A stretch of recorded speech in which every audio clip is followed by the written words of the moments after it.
Cool. Well, official welcome to you all. This is actually a second artist panel from Forecast Public Art that highlights all the work that's happening this year from the Artist Support Grant Program.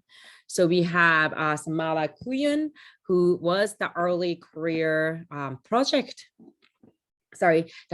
grantee.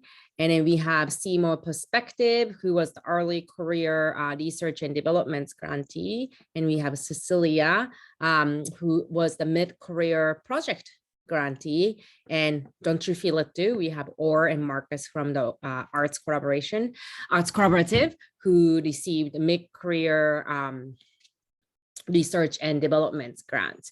So we are so happy to have all of you here to share a little bit of essence of what those projects that you have been working on or researching. This is just a place to share. And then Dana, welcome. And I'm not sure you're planning to apply to the grants or not, but as you can kind of see in the 4 guest speaker here, we have 4 different grants, and that is all separated by, do you want to make a project or do you want to make a research? Are you early or are you mid-career? So I will drop the links in the chat a little bit later, but there are like information session that has been recorded, and there has been a little bit of resources in the Vimeo as well. So I will drop those resources for you, but just know if you have any questions or ways to make a grant application better, I'm your program officer from Forecast. So please know that you can ask any moment how to make your grant application smooth and engaging for you. Cool.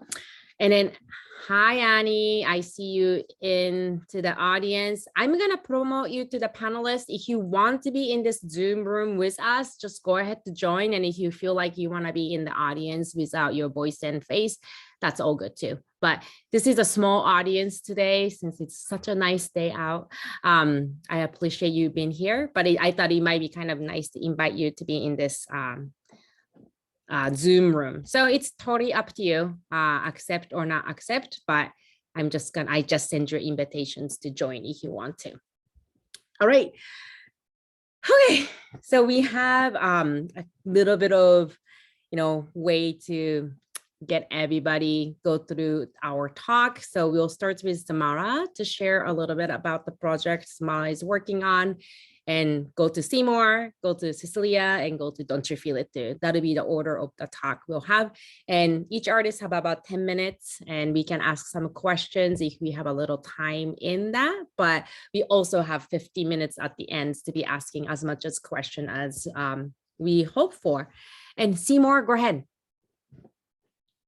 You have your hands raised. Yes. Hey, thank you. So I was just wondering if it could be helpful to, since we just have a few folks, maybe a pivot from our plan a little bit and just like, hey, what do y'all want to know? Because you kind of just have us like, you have our attention, we're here. And I wonder if we could just cater the experience to the few folks that are here, you know what I mean? Since we normally wouldn't get to do that. Sure. If it's good with you all. Hi, Dana, good to see you.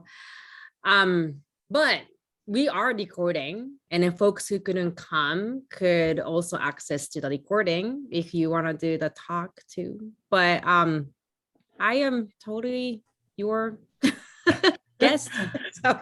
I wonder, Aki, would it help at all if we asked each person, especially those who are not the grantees, what they want to get out of it? Then knowing that might help how we talk about our projects.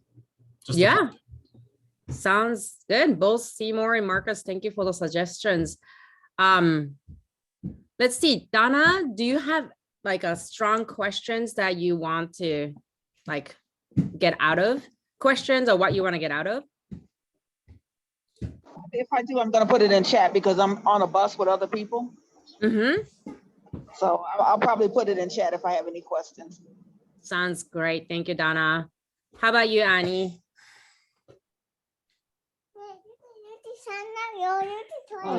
Hello there. I am just really curious to hear about what projects you winners have worked on, what you are working on. Okay. Well, that kind of a general interest of what artist has been working on. That's great. And I think the way that all four of them will present a little bit. So once we hear from them all, if we have further questions about project, we can do it. So cool. Thank you. And then Dana, whenever you drop your questions or your objectives for the night, we'll make sure to be in considerations of what you're hoping for tonight. All right, once again, thank you so much for joining in this like beautiful, hot end of the summer day. And it's a little sad for us to be stuck in the screens and indoor, but we'll make the time good. All right, we'll make the time good. All right, I will turn the tables over to you, Zamara, and you can share what you've been working on, and we'll start there. Sounds great. Thank you so much, Aki, and thank you to Forecast. And hello, everyone. My name is Zamara Cuyún, and because I'm a very visual person, as a visual artist, I did prepare a slideshow, just some visuals to give you a little idea about what I've been working on. So I'm going to go ahead and share that, and I will keep my time short, but feel free also to ask me questions as needed. So can everybody see my screen there? Yes, okay. I'll just keep going unless somebody stops me. So yeah, so my name is Zamara Cuyún, and I am a grantee of the Early Career Artist Project from Forecast. I'm very honored to do that. So originally, let's see, oh, I'm trying to go ahead with my slides here, but they're not moving. Oh shoot, you guys, sorry about that. There we go. All right, so just to give you a little bit of background about myself, I'm a self-trained artist, and I usually work independently on my very own.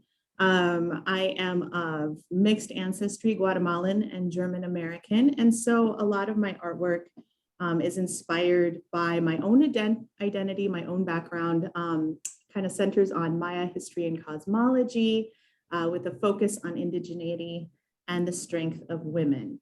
So I've got just two examples of some of the work that I've done independently. So this is the midwife. And then this one is called Visitation, Transformation, and Regeneration. So in about 2019, CLUS, which stands for the Comunidades Latinas Unidas en Servicio, or Latinx Communities United in Service, they started a program for muralism apprenticeships. So I became a participant in that program, got to mix with a lot of other Latinx artists that I'd never met before. And I also got to know some amazing Latinx muralists here in the Twin Cities area. So they took us under their wings and we started doing projects with them. And they kind of showed us the ropes as to what we would do and what we could expect as public artists and as muralists. So here on this slide, I have just 3 of the projects that came out of that. On the left-hand side, that was a collaboration with Marina Castillo and Gustavo Lira and Aaron Johnson Ortiz. That's at the St. Paul City Council chambers. And then over to the right, I've got a project I was working on for a charter school. And then that was with Clau Valentino. I started working with her quite a bit. So that's me in her studio. And then down towards the bottom, we started around the beginning of the pandemic to do a project called Curatividad, which looked at Latinx community experiences of the pandemic and looking to see how we could heal ourselves. So that was also community engaged art as well. So the project then that we were working on with, thanks to Forecast as one of our funders, we chose the title to be Los Ancestros, the Ancestors, or Huichajuncake, at La Mexicana Supermercado in Minneapolis. And this is a collaboration among Claudia Valentino, Thomasina Topbear, and myself. So we have, of course, the title is in Spanish and in Dakota. And here is the wall that we had our eyes on. And the owners of the supermarket were also very interested in having a mural placed on the side of their building. So what we did is we were hoping to create a piece that spoke to both Latinx as well as indigenous communities that are tied to that land that now Lake Street is a part of. And we were hoping to engage the community, have conversations about those ties to the land, to ideas and concepts of what home means, especially with these two communities that have had experiences, very, very different experiences, but experiences with displacement and reifying home place, making a home somewhere. You know, looking at those recognizing those commonalities, but also celebrating those differences. And so in terms of engaging the community in this process, we did, number one, I have listed here, several individual elder interviews. We did 2 individuals with the Latinx community and 2 elder interviews with the Dakota community. And then there was also a group interview, an elder group at the Centro Pedro Guzman in Minneapolis. And then also we did a series of mosaic workshops, because you'll see in the final design that we have some mosaic components too. So we had 2 workshops. We invited members of both the Indigenous and Latinx communities, or anybody else who is part of that community on Lake Street, to come on over and help us make some mosaic stars. Oops, that is the wrong button. All right, so, nope. Sorry, guys. All right, so this is one of the preliminary designs that we came up with after having conversation with those community members and those elders. We really wanted to make sure that we rooted whatever we should show visually in those conversations with the elders, put together the colors, the themes that would go. And of course, let me go back. Well, no, I'll keep going here. Here's our grid layout, because we were going to do all of this on Polytab over the winter and spring months to be able to install this last summer. So it was about a 1-year process. And so this is our grid layout for the brushwork on Polytab, which is just one component of the mural, but the component that I was most involved with. And each of these squares then was projected on 2 Polytab sheets, which are 5 feet by 5 feet. So if you can imagine, every single one of these squares is 5 feet by 5 feet. I did it again. All right. A photo of in progress brushwork in the studio. So you can see here the 5 foot by 5 foot Polytab panels. And here is a photograph of our second workshop that we did over at the Global Market. So you can see participants are working on putting together stars for mosaic pieces for the mural. And during these workshops, we made sure to talk to community members, let them know what the design was going to look like, ask for any feedback if they had any suggestions. So I will say that the hummingbird on the mural came out of these workshops. Somebody said, hey, we need to have a hummingbird. And so we put one into the design as well. So here I've got a photo of the installation process once summer rolled around. This wall turned out to be a lot more challenging than we had expected. Some lighting had been installed that we were not aware of when we created the design. And then on top of it, it was just extremely textured. So if you're looking to, I'm new to making murals, but I know I've learned a lesson for in the future to make sure I know that wall really well before I go to do an installation. So, and you'll see too that we had a spray paint component. We'll get to, so all of the spray paint went up first, and that was the installation of the Polytab. You can see some more Polytab install here. We were using lifts because, you know, it's a 2-story building, quite large. And this is the final design. So you'll notice we've got the 2 grandmothers. All of the participants talked a lot about the women in their lives, specifically their grandmothers, as being that central point of home and belonging and identity, as well as the landscapes. And we chose to put in the Bedote, the confluence of the 2 rivers. So you can see the rivers coming from the stars, from the skies, the Mississippi and the Minnesota rivers. We also did a mosaic component as that water comes to the grandmothers as their perrajes or rebosos, shawls at the confluence. That's mosaic. There was something else I was going to say there. So yeah, so that is what that wall looks like at this point. And of course, it has a lot of symbolism, a lot of meaning. As we were putting it up, you know, that intersection is extremely busy. We had a bus stop there that continued to function as we were putting up the mosaic. And so we had hundreds of people coming by every day to check out what we were doing, to give us some feedback, to encourage us. We really needed it. That wall is in the sun all day long until about 6 p.m. It was really hot. This was like when we had our 90 some degree days, 100-degree days that we were working on this. But we're really proud of the result. This is our artist team.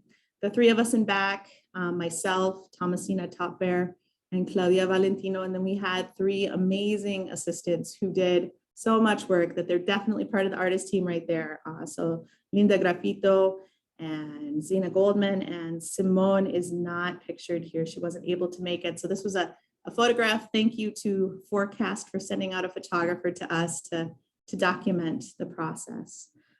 Here's a list. We also had lots of artist friends come on out, people in the community to help us.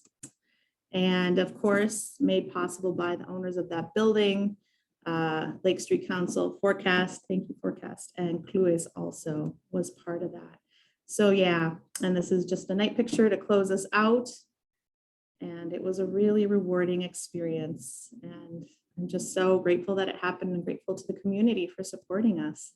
So thank you very much. Gracias. And I will turn it over to the next person.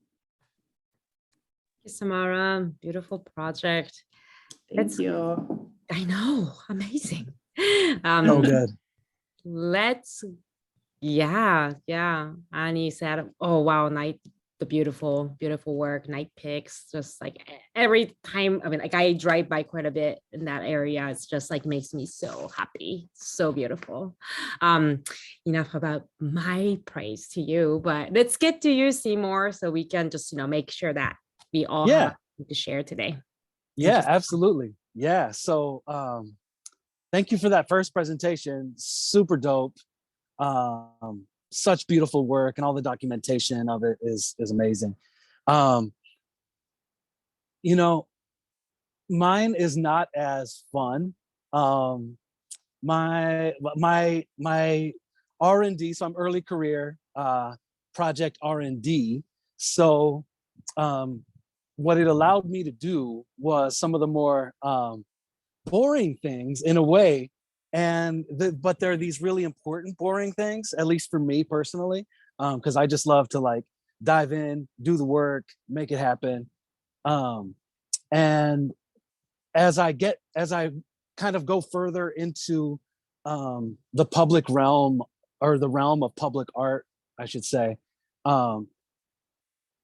in public spaces, I find myself needing to consider waste, consider accessibility in different ways, consider, water, bathrooms, if I'm going to do something like at a park. So I have this vision for an event that I would like to do, which includes digital projection mapping, which is 3D projection mapping. That would include, painting and video I've taken, and video of paintings I've taken and stuff like that, that happens in the third dimension. And last year I was able to do, the jump off for this was, I was able to do this nightlight cohort project where I learned digital projection mapping. That culminated into this event where we filled up Western Sculpture Park in St. Paul with these really cool digital projection mapping installations. That aligned with the release of an album of mine, a hip hop album called Jaws of Life After Death. And I ended up, so I use that as the celebration space for that as well, perform the music, but also I created my installation around the themes of that album, which are very much about like, the personal, social, political, environmental, wreckage that we find ourselves in, these past few years, very specifically and very urgently, but obviously for a long time now too. And so, it's kind of this poetic I guess I talk about this to say this next thing, but it's kind of this like uh, poetry of cinema, if you will, that goes along with the music. And that was like a 10-minute loop. We were fairly limited in that time frame. So that was, it was kind of great because it was like this first step towards, well, now I'm doing this new art form. I just learned it. And I'm just showing this 10-minute loop with some music, etc. I did a performance.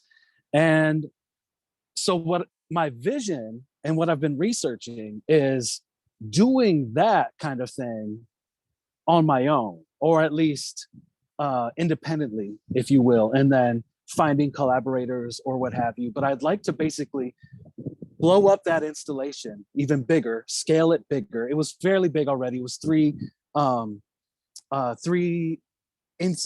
indoor doors. So they're pretty light. We painted them white. And then those became projection surfaces in 3 different places and at 3 different depths of field and different angles. And then between those, if you think of those as a triangle, with the one up in front and the 2 in the back. And then between those, there were some trees, and we had these big banners running between the piece in the center and the piece on the left, or your right, and then the piece in the center and the piece on the left. And so there were projections happening and changing, throughout this 10, 11 minute period on these surfaces. Not to mention the trees, because there were also these trees above, and so I also got to project more kind of flowy, different types of images than I would on these other more straight surfaces, if you will. And so what I want to do is blow up that scale, rather expand it, make it bigger. Not necessarily. I'm not sure what you mean, Donna. I'm curious to understand more clearly. So my research was, so this goes to my research part. How do I go about scaling it in a way where I'm putting on a thing, I'm getting, to what extent do I need permits? To what extent do I need, scaffolding? What are my options for either renting or buying my own projector? Eventually, I think it's definitely worth it to buy a projector, but they're so expensive, right? And so the idea is to like expand on that loop as well. So bigger in scale, but then bigger in time as well. What I'd like to do is kind of show almost like a film experience, like an art film. You could call it music video experience, kind of like, again, poetic cinema. I use a lot of like symbolic imagery for the things that I'm talking about. Sometimes, they're a little more, it's not always in concrete, or abstract, but it is somewhat metaphoric, if that makes sense. Seymour, that Donna like kind of wondered, like, is it like a drive-in movie? Oh yeah, with music and actions and yeah. So basically, what this would be is not necessarily a drive-in, but now I'm wondering about that because you bring it up. I'm like, oh yeah, because I love the drive-in, and I'm actually heartbroken that the nearest one to the cities hasn't opened up, and it looks like they're actually like the ownership isn't being very forthright about the development that's happening there, that's all just sad and heartbreaking for me. I love the drive-in. That's all it is. That's all I'm trying to say. And I would love to play with the form of a drive-in, but that takes a major level projector.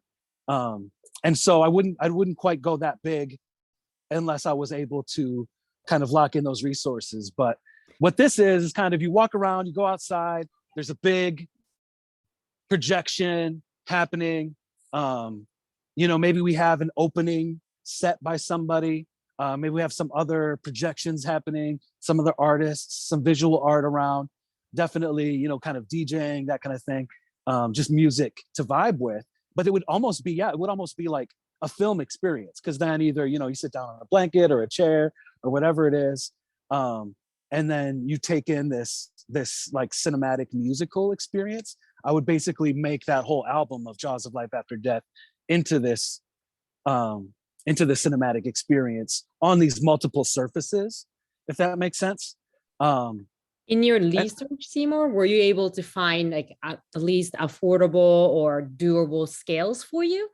Yeah, well, so that's exactly it. So it was finding like, okay, I kind of have like different scenarios. I have like, okay, you know, these people have access, these organizations have access, they have a stockpile of AV stuff, whatever it is. But then it was really just about permits and trash and like the scaffolding surface that comes out. So it's all these things that kind of we take for granted. At least I know I have, like, this stuff just shows up.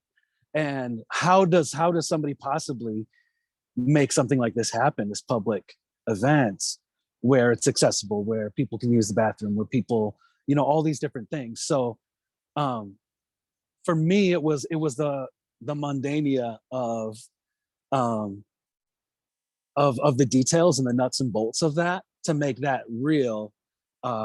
Later, hopefully, you know, this coming year, I can fund this actual project with what I've learned. Does that make sense? Totally. And then like this is kind of a good way to just advertise a little bit. Like anyone who received forecast grants this year can apply for the different grants next year, right? So like what Seymour did this year in like research and development, I hope you're applying to the project grants that's coming up with so much more like understanding and build the budgets and build the right scale your project, right? So appreciate. It's nothing boring. Like you started as like, this is boring stuff, but I think it's really beautiful to think, like pictureize what your project could be. You're not there yet. You know, if you're not project grantee, you don't ask to take a picture, you don't ask to, you know, like really your time to drove in, and sounds like you really did, and it will come out as application for the next round. Yeah, absolutely. Right. So I mean, so the beautiful thing is like the vision for the thing. But then I guess what makes it like just kind of less interesting of a thing to hear about, because I don't have anything other than like text of notes and resources on these kind of about the nuts and bolts and the practical parts. Right? That's what's so cool about it, is that I have the vision and then what the R&D. And so I'll also just kind of like big up the R&D grant as a process, because what it does is it holds you accountable to the vision that you have. And it's like, okay, I have this time to, you know, which is plenty of time, this project year, you know, for R&D is like, you can really thoroughly research, you can kind of take your time, you can work on other people's schedules, show up, you know, when they're available and that kind of thing. And it holds you accountable to that vision. And it gives you all of the nuts and bolts that by the time you write a grant, you may even, you may have some of those in place, but there are some things that are like, well, what we're going to do is talk to A, B, and C. Whereas with the R&D grant, you have an idea, you know, you really have a map for where you're going and how you're going to do it. Does that make sense? Yeah. Seymour, thank you so much for sharing how. Yeah, my pleasure. Here. It's so awesome. Thank you. We'll move to Cecilia to share a little bit about so Cecilia is the mid-career project grant. So, you know, little comparisons from Seymour's researching time. Like Cecilia did spend $10,000 as a mid-career artist to create the project. And then here is a little bit from you, what you've been working on. So go ahead. Aki, I'm kind of torn between what to show, because I mean, part of me feels that it would be important to share with people how I got to, you know, even propose this project. So I think I'm going to go with that. I'm going to be very, very quick, especially thinking about people who are like, am I even a public artist? What does that mean? You know, and that kind of stuff. So I am going to do this, like I said, very quickly, and I hope that this works. Okay, so can you see that? Yep, we And can. I'm just gonna keep it like that. I'm not gonna, okay. So for those of you who don't know me, which I think most of you know, I'm Cecilia Cornejo. I'm from San Antonio, from Chile. So I'm an immigrant, which helps explain a lot of why I do the work I do. So this is my town, you know, this is where I was born in Latin America, Pacific Ocean, but I've been living in Northfield since 2010. And in here, what I have done is work with a lot of community. Like my work is very community engaged. So here, this is a still from a film that I made with young skateboarders in Northfield. We worked together for 4 years creating this documentary as they were trying to secure a place for a skate park. So I trained them on how to use cameras, how to use audio, how to interview people, you know, even how to edit. And like I said, I started working with them when they were graduating from middle school. We finished when they were graduating from high school. So it was a really long-term collaboration. And as I was finishing that film, I was starting another one that was with the Latinx community in Chile, in Northfield. So I started working on that film, and it also took 4 years to make.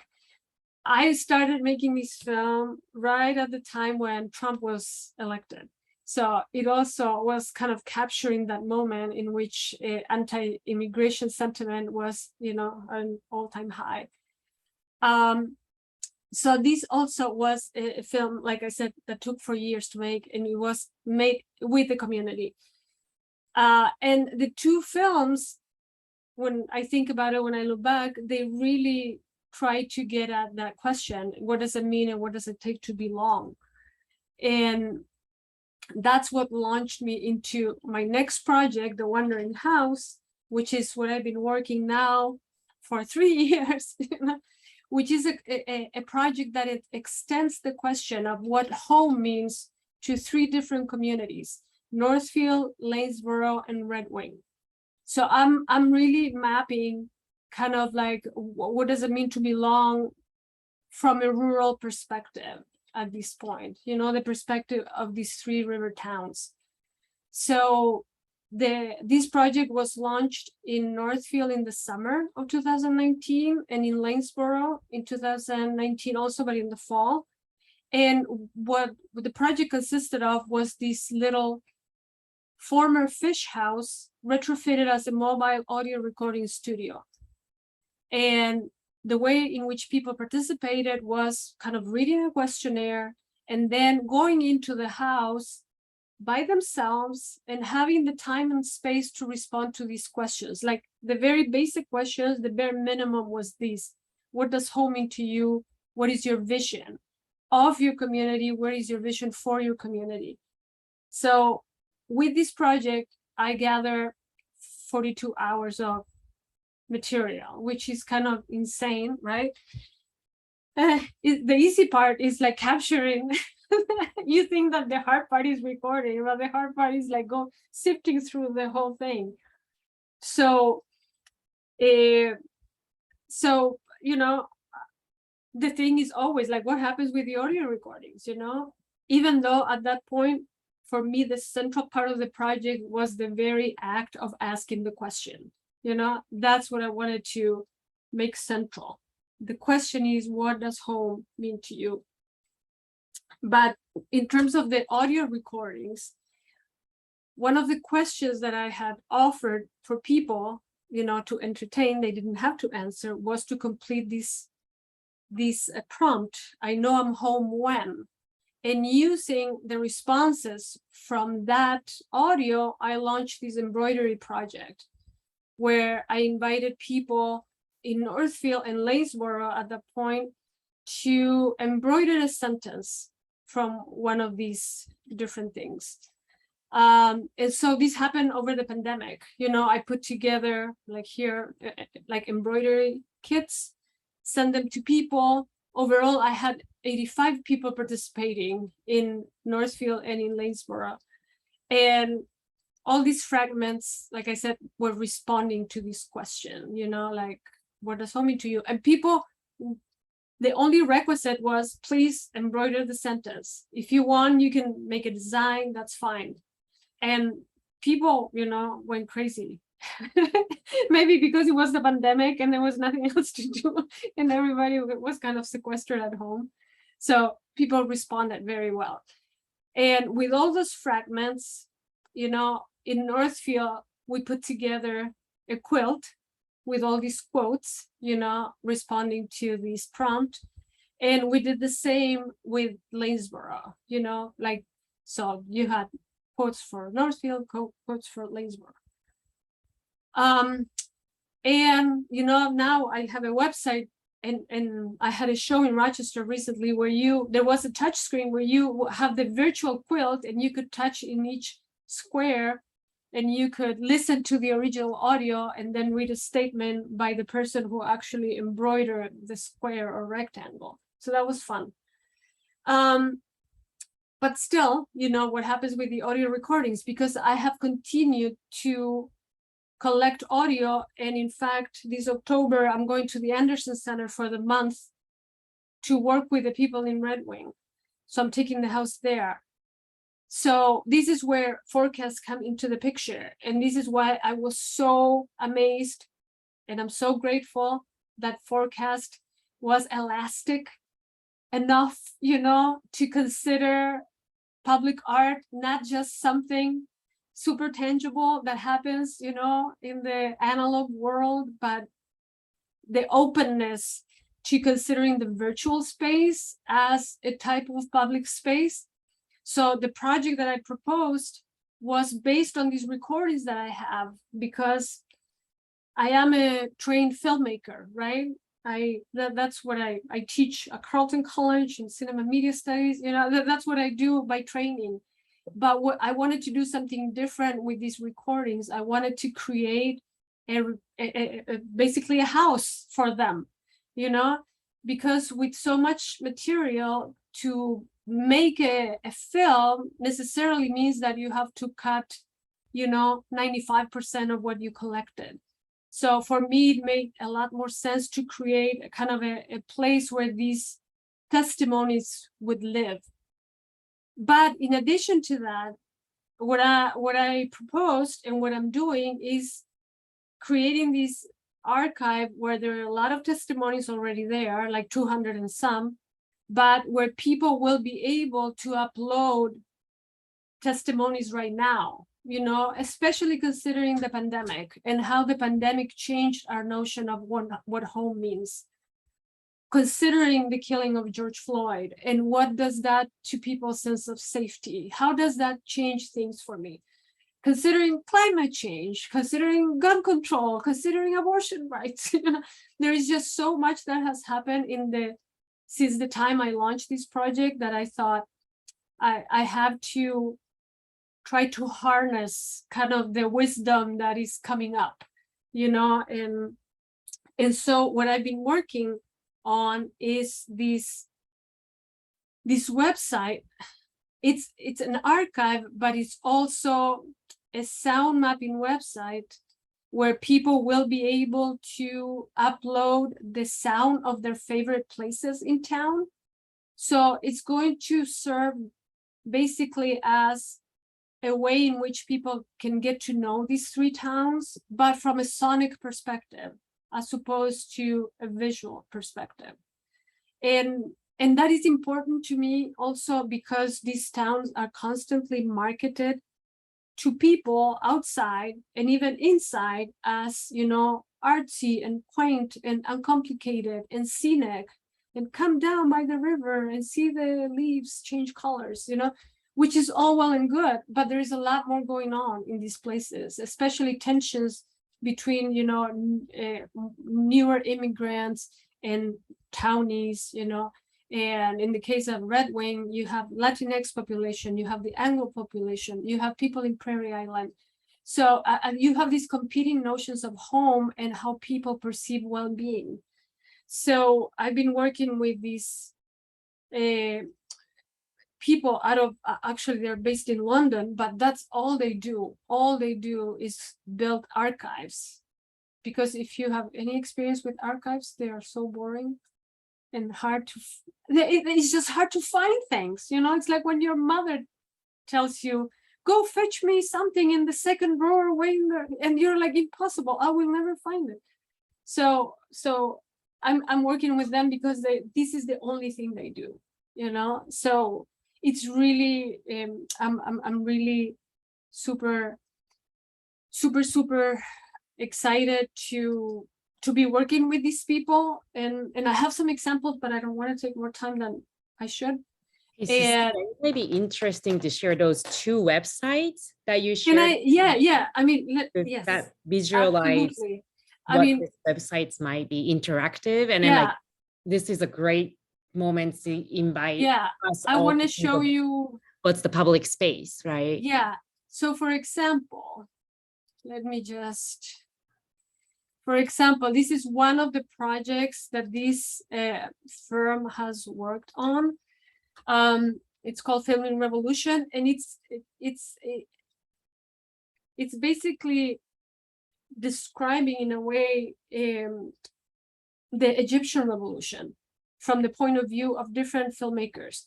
So it's an amazing archive in the sense that it's visually appealing, and that it lets you kind of get a sense of the enormity of it, you know. So it's very dynamic, and you can search from like through themes, you know. By themes, you can search by people, you can search by projects. But for example, when you click on something, it connects you to other people that are working in that same thing, you know. So if you're like, oh, narrating revolution, oh, there are all these other organizations or people connected to that particular thing, or limits of representation, you know. So in the case of our project, it's kind of scary, but I'm going to show you. Do you see an Excel sheet? Yeah. I mean, this is the background. This is the back side that you wouldn't see, right? This is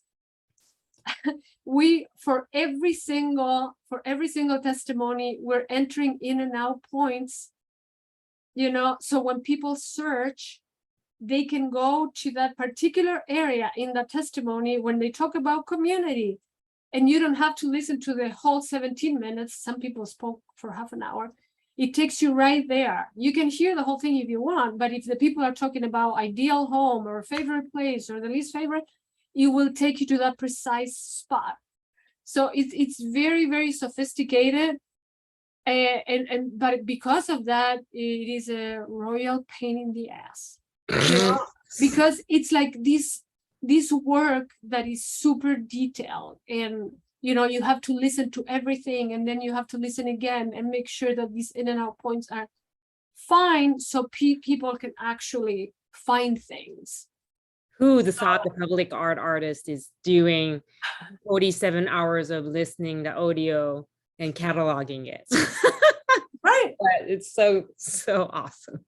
So and that's kind of the idea. It's like that people will feel like this is actually a place where they want to spend time, you know, and that they can also, you know, listen to the river, or listen to the cattle auction, or listen to people getting together for a meat raffle, you know, things like that you don't hear every day.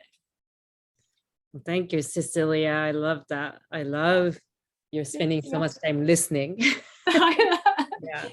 But again, like this web design things are ways, like a forecast does open up to say, like, what is the public space for you, and what is the ways that you are engaging with your community, and like your proposal really open up. Like I even remember talking about it with Jor, what are ways to think about public space, and it just really appreciating that, like pushing those boundaries, and forecast cannot think enough for all different types of art making, mural, projection mapping, website design of that, archiving, right? So Awesome, Cecilia. Well, I should move on to Don't You Feel It Too, since we have, 13 minutes left in our clock, and not to rush you all, take your time to talk about it. But like please, like the Donna and Seymour, and we all kind of had a active chat sessions while you're speaking too. So that I hope you can access to that a little bit.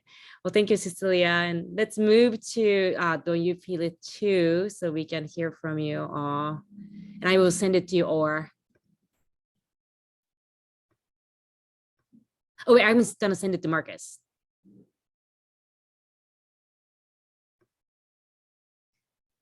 Okay, it's awesome to hear all these projects and just to feel part of this great variety, like you were saying, Aki, mural and projections and filmmaking. So I'm feeling very grateful to be part of this variety. And by the way, Cecilia, I once made a 4-minute video and learned that I could never be a filmmaker because it is so hard. So, oh my gosh. And just seeing that spreadsheet, I was like, yep, that's why. So much appreciation to all that back end work. I'll just say my name, Marcus Young, Yang Mo, my Chinese name, and I'll do the first part of the presentation. But before that, I wonder, Or, do you want to say hello and introduce yourself? Sure. Hi, I'm Or. I also go by Laura, they, them, and have worked alongside Marcus for many years. Yeah, that's probably all you need to know in this particular moment. Great. And I'm going to try to share my screen. I know that my Wi-Fi is dipping in and out a little bit, so that worries me. But let me just see if I can share my screen at least. That's not what I wanted to do. Okay, let's try again.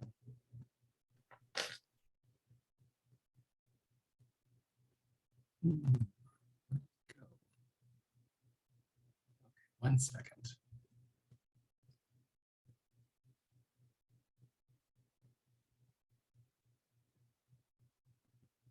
Oh, why?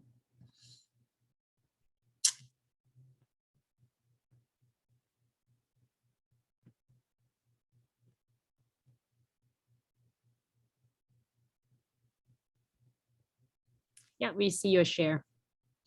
Okay. Okay, so let's see if it will start. All right, this is Don't You Feel It Too? And, but I probably, yeah, I can't see myself, but I won't worry about that.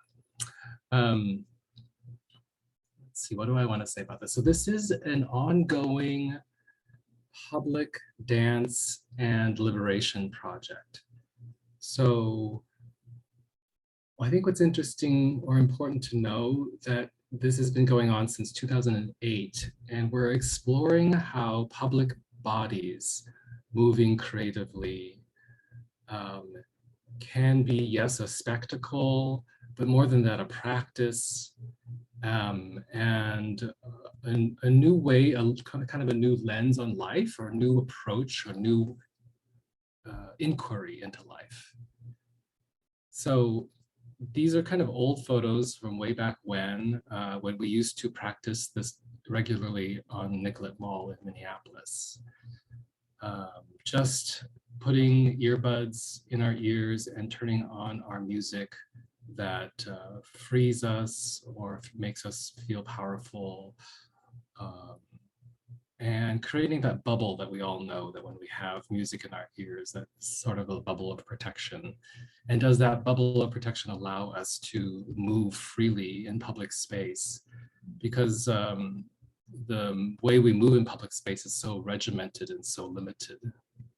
So these are just some easy kind of initial photos just to get us in the mood of like, what would it be like if we put in our earbuds and did some simple instructions, including what we always say to people. Number one, listen with love.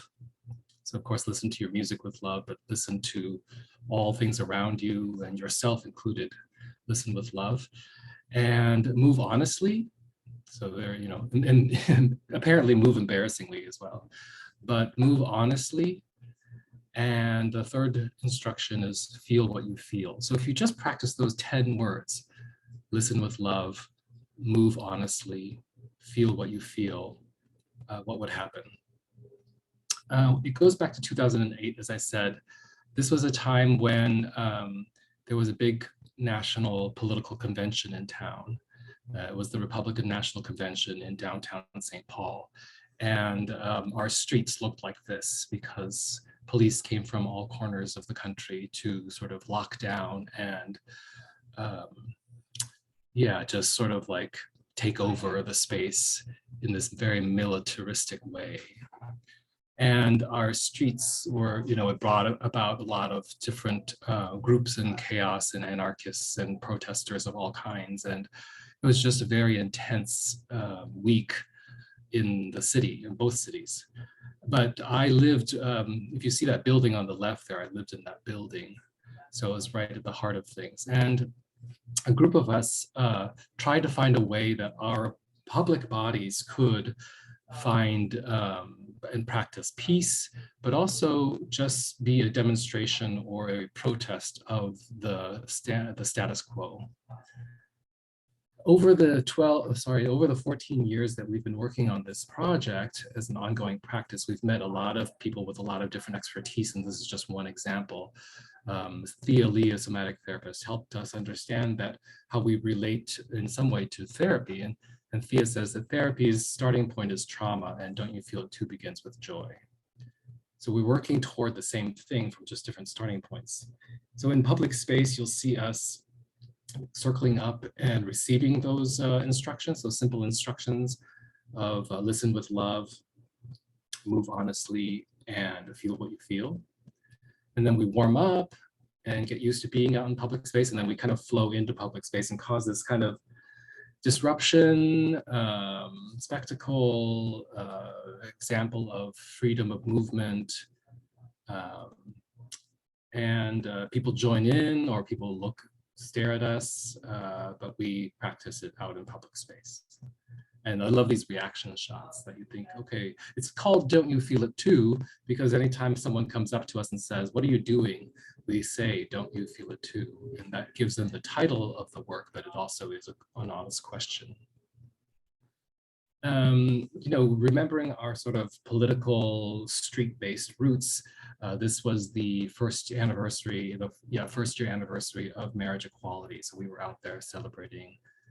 Here we are at the annual protest and counter-protest of reproductive rights, like both the pro-life side and the pro-choice side getting to being in the same space on Good Friday every year. We were there as a sort of third force. I will just kind of flip through some of these just to not take too much time. And Or will say more about this, but we started practicing how to work with signs to again stay closer to public protest space. And we lie down after we're done, we're tired, we lie down, we need to rejuvenate and return to our bodies. Like yoga is a shavasana pose or corpse pose. But when you take lying down out into public space, it can look like its own form of protest, of course. And we circle up and learn from each other. And so just as an example, here's one quote from Ananya Chatterjee. For me, a brown immigrant woman, don't you feel it too, is a form of civil disobedience, a practice of courage, a way of claiming my space, refusing to be erased in public life here, giving my energy back to this city I have come to call home. Don't you feel it too as a political practice for me? So these are some of the words that we connect with just to show sort of the rainbow of how you can see and feel, don't you feel it too? And the center of it, for me at least as a behavioral artist, is the pursuit of what is a behavioral art. I just wanted to thank the different photographers who have helped contribute to this little presentation. So I'll turn it over to Or and let me know, Or, if you need the slide up or if you don't need the slides at all.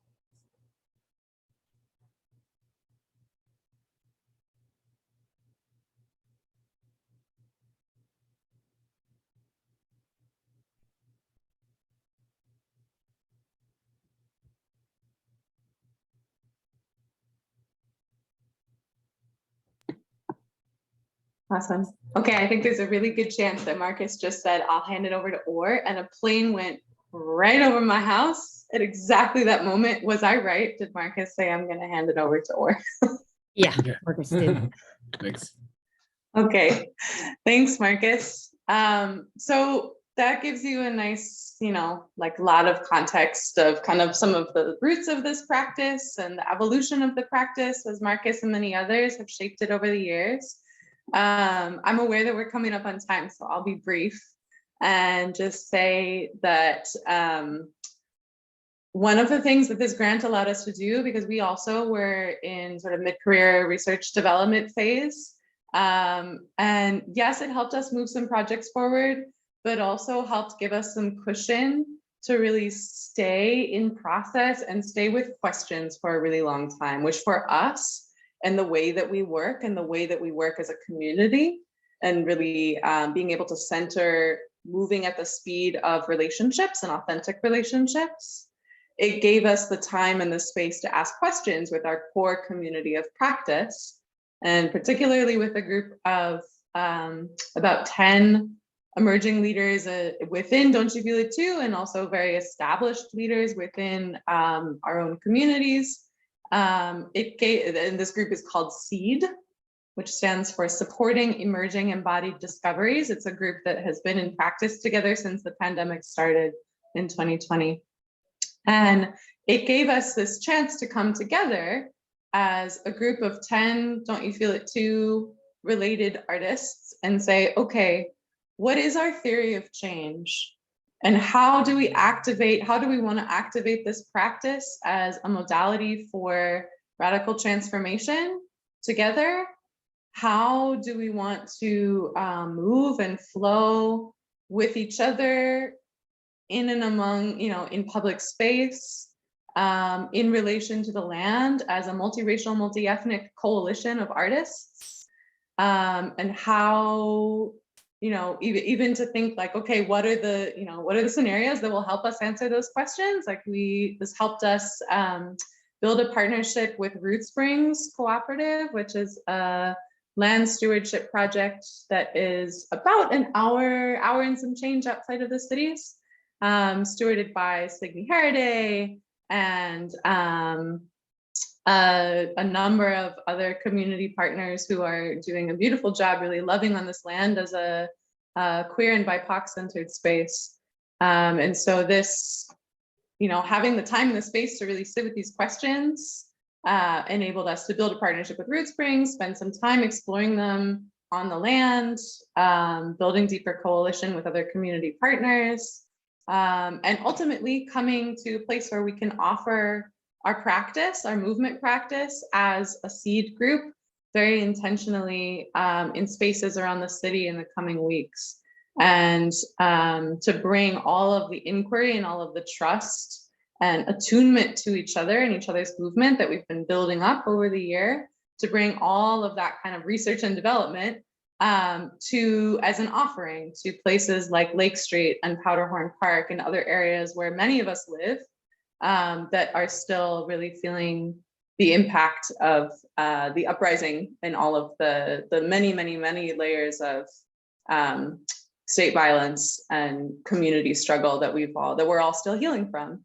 And so, again, how even just like helping to put it in the frame of mind of like, this is research and development and doesn't have to result in a final project, helps us to be able to move in authentic response to the spaces and the places where we're dancing in partnership, so that we can be very adaptive and responsive and say like, okay, here is where, here's what this dance is going to look like in this space. And, here's how we're going to spend time with this place and see what emerges. And so, yeah, really grateful to be able to do that.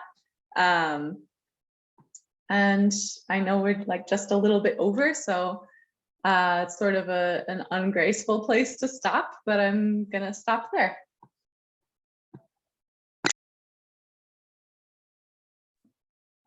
Thank you, Marcus and Or, to talk about Don't You Feel It Too. And just Donna have asked how many partnerships have been formed, how many communities, and what years in spans. That's a 14 years of practice. How many people you approximately think able to come to the partnership with you? Maybe Marcus question? Do you mean over the years or just this year of grant this year. activity? I actually kind of mean you can go take it year by year if you want to, because I'm curious to know about the amount of partnerships for each year that you and communities that you interact with as an organization. Do you feel it too? Yeah, it varies greatly. For just a couple examples, there was 2 or 3 years that we worked with Culture Club and youth experiencing homelessness. That was earlier in our days of just being out and understanding, since ours is a street-based practice, and how to bring healing and understanding being out in the streets. And then more recently, I would say the last 4 or 5 years, working with a Zen center based in St. Paul around like how is an embodied practice related to a practice of sitting still. And so, just a whole variety of like some last a year and some last many years. And I see Or put up some examples of partnerships we've had over the years. Thank you for that question. All right, I'm impressed. I just had to figure it out because I said to myself, if you work with one group, 2 groups, but it seems to be a lot of groups. And if you're doing a lot of groups, then that means you're reaching a lot of people. Yeah, that's right. Tonight was such a treat to be able to see all different types of public art. Really incredible. Thank you so much for sharing. And then not just for Donna, I think you all should be applying for the next grant at the forecast. So to say it this, if you have received the grants last year, you cannot apply to the same grant, but you can for Seymour and Don't You Feel It especially. Please think of yourself applying for the projects grant.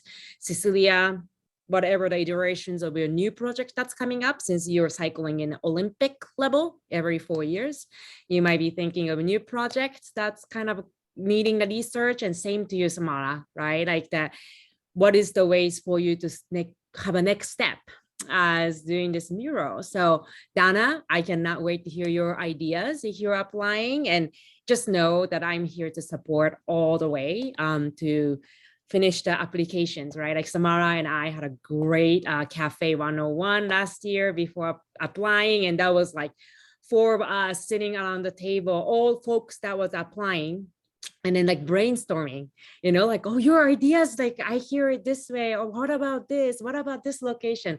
That was a beautiful session. That Cafe 101 or 3-on-1 or roundtable is coming up this Thursday during the lunch hour and Friday in the afternoon. That is kind of primary for the Twin City folks. Sorry for folks who's not in the Twin City, but just kind of wanted to have that offer. This Thursday and this Friday? Yeah, this Thursday and this Friday. There's kind of, you can come to East Side. Then I will email you that like a detail, but West Side, East 7th Mississippi Market for this Thursday, and then the Seward Co-op at this Friday. Did I have it right? Hold on. Friday lunchtime is the Seward Co-op. Thursday 5 to 6:30 is at the East Side Mississippi Market. There you go. I might make it to the Seward Co-op because it's across down the street from Northern Clay Center where I do my practice. I love it. Yes, come. And then also I'm accepting your writing draft till September 28th. And I don't do the copy edit. You don't want to get copy edited by me, trust me. But I do give a general feedbacks to make your application a little stronger. So any ways that I can support you to make your public arts comes true for Just Arts is happy to be able to work with artists always. So we are a few minutes late, so I hope you are gonna be okay about that. And then back to your own evenings of this lovely summer day. And once again, thank you so much for being here and presenting what's up in your life and your art. So if you have a Thank you. question, stay to the Zoom, but otherwise we'll close here. Thank you so much. All right, have a good day.